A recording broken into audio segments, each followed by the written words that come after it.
Social media पर reels देखने का शौक तो ऐसा है कि क्या बड़े, क्या बूढ़े और क्या बच्चे, सबका अच्छा खासा वक्त बस रील्स स्क्रॉल करने में निकल जाता है। ये शौक कई बार लत भी बन जाती है, जो बेशक काफी हानिकारक है। वैसे तो सबके लिए अति हर चीज की बुरी ही होती है, लेकिन रील्स देखने का शौक छोटे बच्चों के लिए बड़ा खतरा साबित हो सकता है। इन दिनों घर घर की एक ही कहानी है। मासूम बच्चों को खाना खिलाने में माँ बाप के पसीने छूट रहे हैं, क्योंकि बिना रील देखे बच्चों के मुंह में निवाला जाना असंभव सा हो गया है। हर दूसरे बच्चे में शॉर्ट वीडियो देखकर खाना खाने की लत आम हो गई है। कुछ पेरेंट्स ने तो खुद को फ्री रखने के लिए बच्चों के हाथ में मोबाइल थमाया था, जो अब उनके बच्चों की सेहत के लिए संकट बनता जा रहा है। 2 से 7 साल के बच्चे अक्सर खाते वक्त मोबाइल में रील्स देखते हैं। अगर इस बीच बच्चों के हाथ से मोबाइल ले लिया जाए तो उन्हें खाना खिलाना मुश्किल हो जाता है। इसको लेकर भागलपुर के Jawaharlal Nehru medical college hospital के मनोरोग विभाग में डॉक्टर्स ने लगभग 250 बच्चों पर स्टडी की। पूर्वी बिहार के सबसे बड़े अस्पताल JLNMCH के मनोरोग विभाग के चिकित्सक डॉक्टर गौरव ने बताया कि ये एक सामाजिक परेशानी हो गई है और इस परेशानी के कारण हम लोग खुद हैं। इन दिनों घर घर की एक ही कहानी है। मासूम बच्चों को खाना खिलाने में माँ और पिता के पसीने छूट रहे हैं। अगर उनके हाथ में मोबाइल फोन ना हो तो बच्चों के मुंह में निवाला तक नहीं जाता है और इस वजह से तरह तरह की समस्याएं जो है वो बच्चों में हो रही है। इसको लेकर भागलपुर के जवाहरलाल नेहरू मेडिकल कॉलेज में मनोविज्ञान में रिसर्च भी किया गया है। हमारे साथ मनोरोग विभाग के चिकित्सक डॉक्टर गौरव है, इनसे बातचीत करेंगे। क्या घर घर की ऐसी कहानी हो गई है कि बिना मोबाइल फोन रील्स देखे बच्चे जो है, मासूम बच्चे जो छोटे बच्चे, वो खाना नहीं खा रहे हैं? क्या ये सही है? बिल्कुल ये सही है और हम लोग इसके कारण काफ़ी परेशानी का सामना भी एक सामाजिक तौर पे एक सामाजिक परेशानी हो चुकी है। सिर्फ एक मेडिकल की परेशानी नहीं रही है ये, हर घर में ये कहानी हो चुकी है और इसके कारण कहीं न कहीं हम लोग खुद हैं। ये परेशानी के कारण में हम लोगों ने ही बच्चे के हाथ में ये अस्त्र थमाया है। अब वो हमारे लिए एक दुविधा का कारण बन चुका है। हमने अपने समय निकालने के लिए, अपने लीजर टाइम के लिए बच्चे को फ़ोन दे दिया, अब वो बच्चा उसे छोड़ नहीं रहा है। हमने ही ये आदत डाली है, तो ये इस चीज़ का अगर उपाय करना है, इससे निजात पाना है तो हमें ही इसका उपाय करना पड़ेगा। हम ये अगर करें कि अगर हम खाने के समय खुद फ़ोन नहीं देखेंगे, मेरी वाइफ़ फ़ोन नहीं देखेगी और हम लोग खाने के समय सब मिल बैठ कर के एक साथ खाना खाएँगे, तो शायद कुछ दिनों में इस चीज़ को कम किया जा सकता है। छोटा-सा स्टेप है लेकिन करने पर सफलता ज़रूर मिलती है। कई केस ऐसे भी देखने को मिले हैं कि नवजात बच्चे हैं, उनके सामने अगर मोबाइल रख दिया जाए, वो रो रहे हैं तो चुप हो जाते हैं। तो इस तरह का अट्रैक्शन अब जो नई पीढ़ी आ रही है उनमें इस मोबाइल को लेके कैसे हो रहा है? कोई ये एक विजुअल स्टिमुलस है ना, ये तो एक हाँ। स्क्रीन है, एक माइंड को डिस्ट्रैक्ट करता है। अगर कोई बच्चा रो रहा है, हम उसे मोबाइल देखते हैं, तो उसे एक विजुअल स्टिमुलस मिल रहा है, एक एक कान से उसे ऑडिटरी स्टिमुलस मिल रहा है, जिससे वो डिस्ट्रैक्ट हो रहा है। लेकिन ये समझना है कि ये जो थोड़ी देर के लिए स्क्रीन बच्चे देखते हैं, उनसे इनके ब्रेन का ग्रोथ काफ़ी प्रभावित होता है, उनके न्यूरॉन्स बन रहे होते हैं। जो बच्चे छोटे हैं, 2 साल से कम बच्चे हैं, उनके तो ब्रेन का विकास भी ठीक से नहीं हुआ है। अगर उस जगह पर आप कुछ ऐसी चीज़ों को दे देंगे, जिससे कि ब्रेन का विकास ही, वायरिंग ही सही से नहीं होगी, उसका दुष्प्रभाव हमें बाद में देखने को ज़रूर मिलेगा। तो डॉक्टर साहब, क्या उपाय है इसका? क्योंकि बच्चे तो ऐसे खाना खाने वाले हैं नहीं। आदत अब लगभग सभी बच्चों में पड़ गई है कि जब तक हम मोबाइल नहीं देखेंगे, खाना नहीं खाएँगे। तो पेरेंट्स भी इस वजह से मोबाइल थमा देते हैं, अपना कुछ काम भी कर रहे हैं तो बच्चों के हाथ में मोबाइल दे दिया ताकि वो शांत रहें।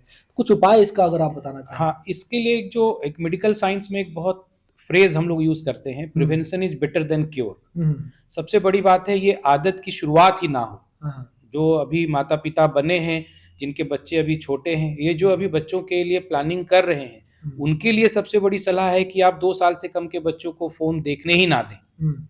और जो बच्चे 2 साल से 5 साल की उम्र के हैं, उनको मैक्सिमम ये भी मैक्सिमम का मतलब है, कोई ज़रूरी नहीं है कि आप इनको दें, लेकिन अगर ज़रूरत होती है, तो 1 घंटे तक का उनको देखने का मौका दिया जा सकता है, वो भी पैरेंटल गाइडेंस में, वो भी सिर्फ़ एजुकेशनल पर्पज़ के लिए। और जो बच्चे 5 साल से बड़े हैं, 17 साल के, 5 साल से 17 साल के हैं, वो मैक्सिमम 2 घंटे का फ़ोन का स्क्रीन टाइम का यूज़ कर सकते हैं, इंक्लूडिंग होमवर्क के लिए। और अगर हम घर में ये नियम बनाएँ, स्कूल में ये नियम बनाएँ, स्कूल में एक्चुअली ये टीचिंग में आना चाहिए अब। स्कूल की तरफ से एक अवेयरनेस टीचर्स को करना चाहिए कि आप फ़ोन को मत देखो, फ़ोन से जा कर के होमवर्क मत करो। आप अब तो कोविड का समय नहीं रहा, आप किताबों को पढ़ें, अपने टेक्स्ट बुक को पढ़िए, वहाँ से तो बच्चे आम तौर पे तो पढ़ाई कर रहे हैं, इसी बहाने के लिए तो फ़ोन देख रहे हैं और माँ-बाप को भी लगता है बच्चे पढ़ाई कर रहे हैं। सारे बच्चे ऐसा नहीं करते, लेकिन कुछ बच्चे पढ़ाई करते हैं, लेकिन ज्यादातर लोगों के लिए एक डिस्ट्रैक्शन है। हमें समझना पड़ेगा, ये एक डिस्ट्रैक्शन है। आजकल जो नई पीढ़ी और नए पिछले 2 साल से जो हम लोग ट्रेंड देख रहे हैं, रील्स देखने का, एक लंबे वीडियोस को नहीं देखना, शॉर्ट एजुकेशनल वीडियोस को नहीं देखना, कहानी को नहीं पढ़ना, एक 30 सेकंड का एक शॉर्ट बर्स्ट मिलना, ये ज्यादा डेंजरस है। ये समझना होगा, मेडिकली भी ये ज्यादा डेंजरस है। मम्मियां भी रील्स बना रही है बच्चों की, तो बिल्कुल। देखिए, हर चीज का एक फायदा होता है, एक नुकसान होता है। अगर आप इस सिस्टम को अपने फायदे के लिए यूज कर पा रहे हैं, बहुत लोग इसको मोनेटाइज कर रहे हैं, अर्निंग कर रहे हैं, तो ये एक अच्छा जरिया है। आप अपनी नॉलेज को शेयर कर रहे हैं, ये एक अच्छा जरिया है। लेकिन आप क्या देख रहे हैं, इस पर तो जरूर कंट्रोल होना चाहिए। आप बच्चों पर क्या दिख रहा है, दुष्परिणाम क्या दिख रहा है? जो हम लोगों ने दिक्कतें देखी हैं, ऐसे बच्चों का अटेंशन स्पैन काफी कम हो जाता है। वो थोड़ी देर के लिए अटेंशन दे पाते हैं, फिर डिस्ट्रैक्ट बहुत जल्दी होते हैं।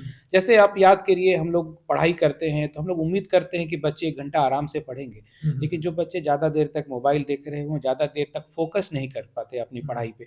15-20 मिनट पढ़ते हैं, फिर वो डिस्ट्रैक्ट होते हैं, उनको लगता है उनकी जिंदगी में कुछ कमी, वो फोन खोल लेते हैं। तो सबसे बड़ी बात जो हो रही है, एकेडमिक डिटोरेशन काफी ज्यादा हो रहा है। ये बच्चे थोड़े चिड़चिड़े हो रहे हैं, खाने पीने में थोड़ा परेशान कर रहे हैं। दूसरी चीज जो हम लोगों ने देखी है, और ये हमें as a parent, as a guardian, as a society समझनी होगी, हम कंटेंट को नहीं देख पा रहे हैं कि बच्चे क्या देख रहे हैं। तो कुछ बच्चे पोर्नोग्राफी की तरफ भी हुक हो जाते हैं, कुछ बच्चे गलत और भी गलत चीजें जो होती हैं उनकी तरफ हुक हो जाते हैं, नेगेटिव अट्रैक्ट्स वाला बात हो की तरफ होते हैं, नेगेटिव अट्रैक्ट्स मोर, वो हमें समझ में आने चाहिए। तो ये दिक्कतें हम लोग देख रहे हैं। बहुत बच्चे ड्रग्स की तरफ अट्रैक्ट हो रहे हैं, ये रील्स देख करके, ये इन चीजों को कंटेंट देख करके। तो पेरेंट्स को ये समझना होगा कि आप वही ये बात संभालनी होगी, और जब जरूरत हो तो आप किसी विशेषज्ञ से इसकी सलाह जरूर लीजिए। बच्चों की इस बड़ी समस्या से हमें खुद ही निजात पाना होगा। बड़ों को अपना स्क्रीन टाइम कम करना होगा, तभी बच्चे भी इस चीज से बाहर निकल पाएंगे। खाना खाते वक्त मोबाइल देखने के बजाय परिवार के लोग साथ मिल बैठकर खाना खाएं तो सबके लिए बेहतर होगा। आज के जमाने में मोबाइल को जिंदगी से निकाला नहीं जा सकता, लेकिन आदतों में सुधार करके बच्चों को मोबाइल का सही इस्तेमाल जरूर सिखाया जा सकता है। भागलपुर से शिवम की रिपोर्ट।